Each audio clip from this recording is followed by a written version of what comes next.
नमस्कार, जनता टीवी देख रहे हैं आप। आपके साथ मैं हूं खुशबू पांडे। तो चलिए रुक करते हैं, बड़ी जानकारी आ रही है देहरादून से। बड़ी जानकारी आपको बताएंगे। मुख्यमंत्री पुष्कर सिंह धामी का आज कार्यक्रम वीरचंद्र सिंह गढ़वाली विविका दीक्षांत समारोह में वर्चुअली शामिल होंगे मुख्यमंत्री धामी। 2 बजे जनता कृषक इंटर कॉलेज का वार्षिक उत्सव में शिरकत करेंगे। 4:30 बजे खटीमा पहुंचेंगे मुख्यमंत्री धामी। ये बड़ी जानकारी आपको दे रहे हैं। बड़ा अपडेट। सीएम पुष्कर सिंह धामी का आज कार्यक्रम वीरचंद्र सिंह गढ़वाली दीक्षांत समारोह में शिरकत करेंगे। दीक्षांत समारोह में वर्चुअली शामिल होंगे मुख्यमंत्री। 2 बजे जनता कृषक इंटर कॉलेज का वार्षिकोत्सव में शामिल होंगे। 4:30 बजे खटीमा पहुंचेंगे मुख्यमंत्री पुष्कर सिंह धामी। ये बड़ी जानकारी आपको दे रहे हैं देहरादून से।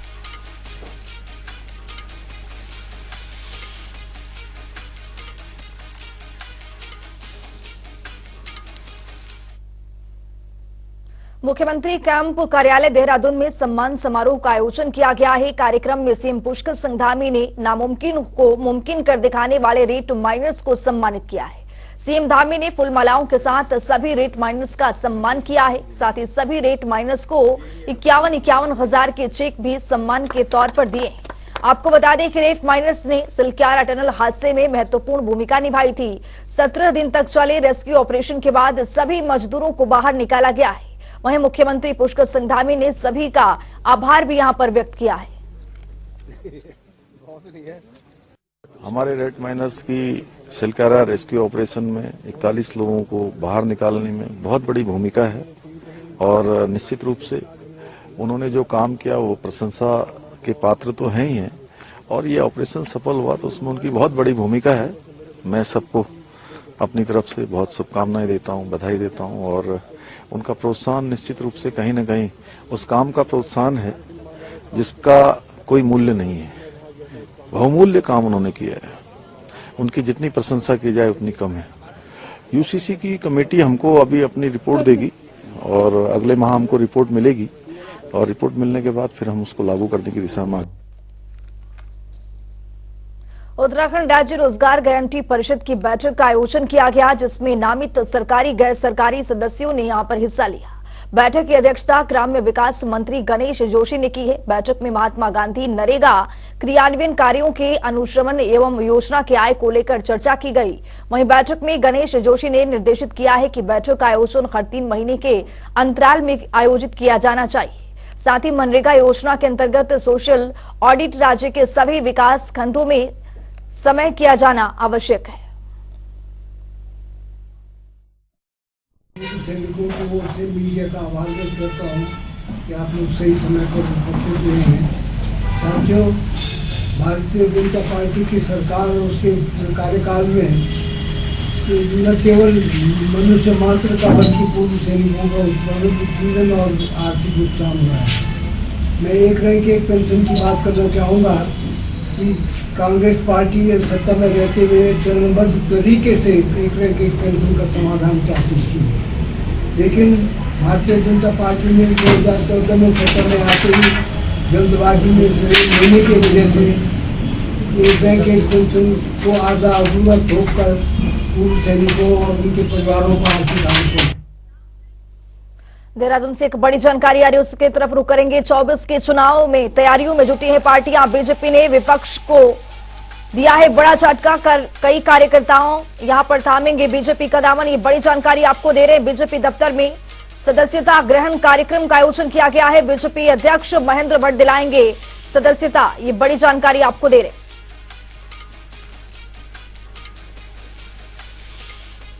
24 चुनाव की तैयारियों में यहां पर पार्टियां पूरी तरह से जुट गई हैं। बीजेपी ने विपक्ष को यहां पर बड़ा झटका दिया है, तो कई कार्यकर्ता यहां पर बीजेपी का दामन आज थामेंगे।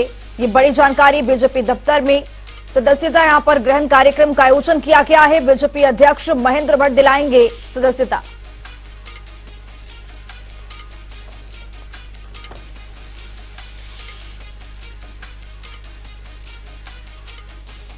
तो आज कई कार्यकर्ता बीजेपी का दामन थामेंगे। बीजेपी दफ्तर में सदस्यता ग्रहण कार्यक्रम का आयोजन किया गया है।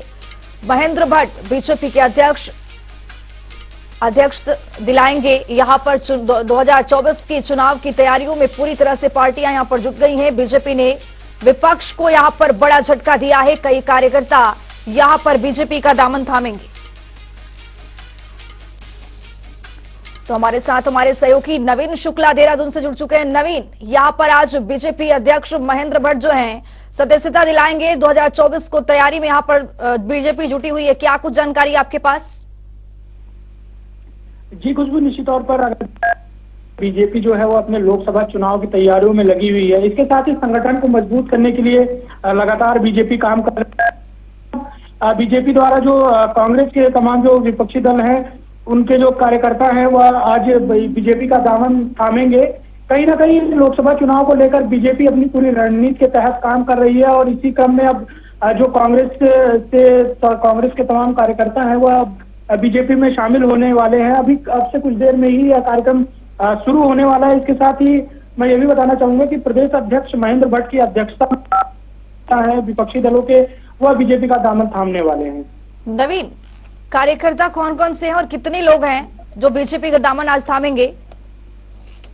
जी निश्चित तौर पर अगर देखा जाए तो कहीं ना कहीं भारी तादाद में जो संख्या अभी नहीं डिसाइड हुई है, लेकिन यह बताया जा रहा है कि जो भारी तादाद में जो तमाम सारे कार्यकर्ता हैं, जो विपक्षी दल है वो उनके जो कार्यकर्ता हैं वह बीजेपी का दामन थामने वाले हैं और कहीं ना कहीं बीजेपी के जो सदस्य बनेंगे।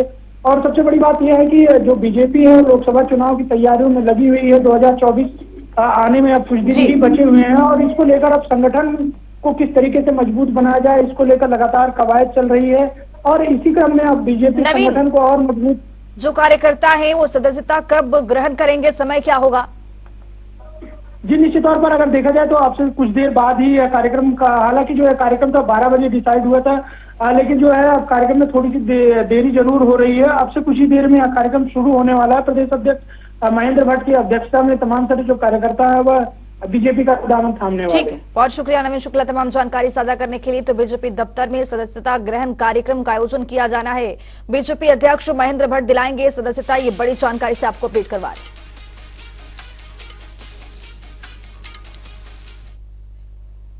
हल्द्वानी के स्वराज आश्रम कार्यालय में नैनीताल जिला कांग्रेस की महत्वपूर्ण बैठक की गई है, जिसमें प्रदेश अध्यक्ष करण मेहरा, नेता प्रतिपक्ष यशपाल आर्य, विधायक सुमित हृदयेश के साथ पार्टी के तमाम बड़े पदाधिकारी मौजूद रहे हैं। बैठक में आगामी लोकसभा चुनाव में पार्टी को मजबूत करने को लेकर चर्चा की गई।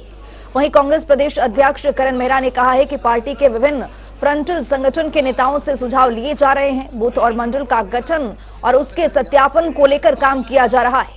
वहीं नेता प्रतिपक्ष यशपाल आर्य ने कहा है कि बूथ कमेटी से पार्टी को मजबूत करना होगा, क्योंकि बूथ से ही चुनाव में वोट पड़ते हैं।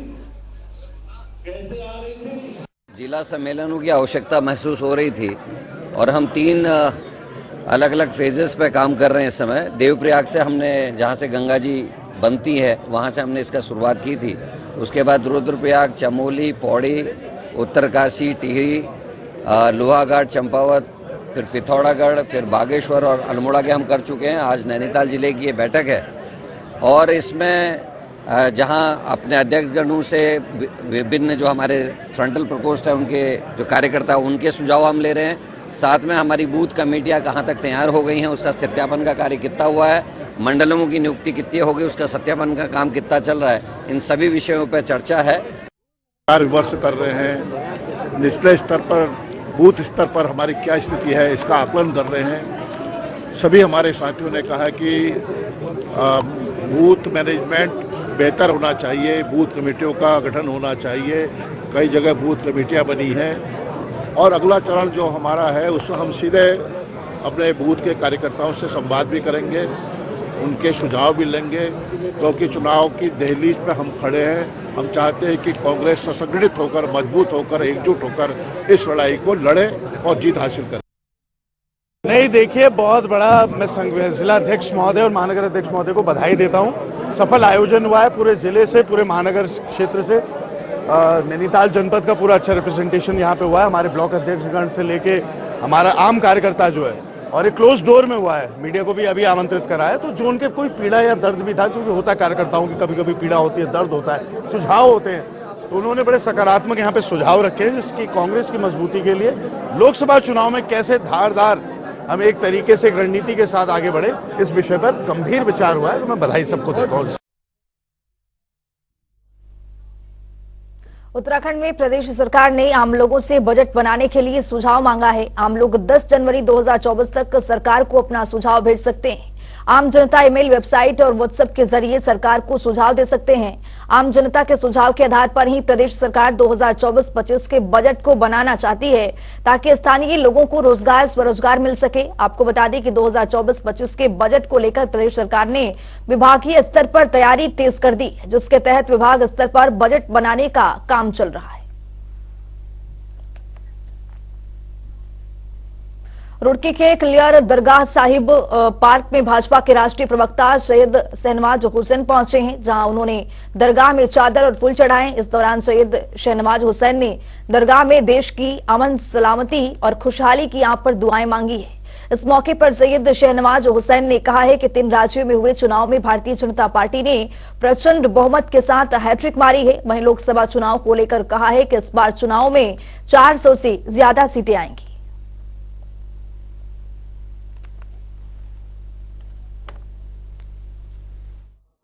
बहुत मोहब्बत रखता हूँ यहाँ से, साबिर पिया से। उनका बड़ा करम है, इसलिए मैं आता रहता हूँ। इस बार बहुत साल बाद में आया हूँ। राज्य में चुनाव हुए हैं और अब हैट्रिक मारेंगे। 3 राज्य में चुनाव हो गया, अब मोदी जी भी हैट्रिक मारेंगे, फिर से प्रधानमंत्री बनेंगे, 400 सीटें आएंगी।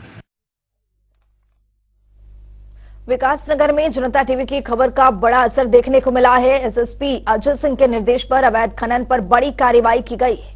बता दें कि अवैध खनन को लेकर जनता टीवी ने खबर को प्रमुखता से यहां पर दिखाया। हाल ही में विकासनगर में पिछले काफी समय से अवैध खनन का काला कारोबार जोरों शोरों से यहां पर चलता हुआ नजर आ रहा था और रोजाना राजस्व को लाखों रुपए का चूना लगाया जा रहा था। वहीं मामलों में एसएसपी देहरादून अजय सिंह ने अधिकारियों को कड़े निर्देश दिए थे कि अवैध खनन पर कड़ी कार्रवाई की जाए, जिससे खनन माफियाओं में हड़कंप मचा हुआ है। हमारे द्वारा लगभग सभी प्रकार की वाहनों की कार्रवाई की जा रही है, सभी वाहनों पर। और खनन के मामले में जो है कि बताना चाहूँगा कि सभी अंडरलोड चल रही हैं, जिनके कड़ी कार्रवाई की जा रही है हमारे द्वारा। और अभी तक कोई भी जो ओवरलोड नहीं पाया गया। कितने वाहनों की अभी तक चेकिंग की जा सकती है? क्या कोई कार्रवाई हुई है आपकी तरफ से अभी तक? अभी तक हमारे द्वारा 2 वाहनों सीज किए गए हैं और करीबन 12 चालान किए गए अभी तक।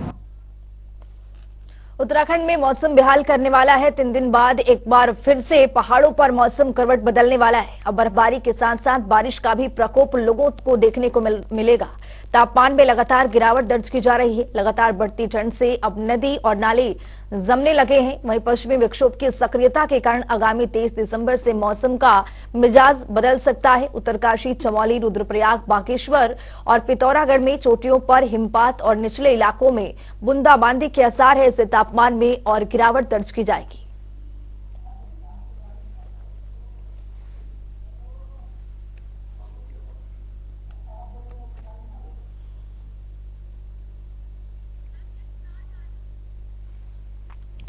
तो हमारे साथ हमारे सहयोगी यशराज आनंद जुड़ चुके हैं देहरादून से। यशराज, यहाँ पर जो पहाड़ों में जो मौसम का मिजाज बदला है, बूंदाबांदी बारिश लगातार यहाँ पर देखने को मिल रहा है और तापमान में भारी गिरावट देखी जा रही है। जी बिल्कुल, यदि बात की जाए सबसे पहले पहाड़ी क्षेत्रों में लगातार बूंदाबांदी और बारिश चल रही है और साथ ही साथ तापमान काफी नीचे गिर चुका है। चूंकि तापमान के नीचे गिरने की सतत प्रक्रिया जारी है, करीब 1 सप्ताह से तापमान में धीरे धीरे गिरावट नजर आ रही है। चाहे बात करें सुबह की तापमान भी काफी गिरी हुई है और काफी ठंडक है पहाड़ी क्षेत्रों में। साथ ही साथ शाम के समय में ठंड काफी ज्यादा और बढ़ जाती है। लेकिन सबसे बड़ी बात यह है कि ठंड में जो ठंड बढ़ने का जो काम किया जा रहा है, वो सबसे बड़ी बात है कि बारिश कर रही है। यहाँ पर बारिश भी लगातार पहाड़ी क्षेत्रों में देखने को मिल रही है।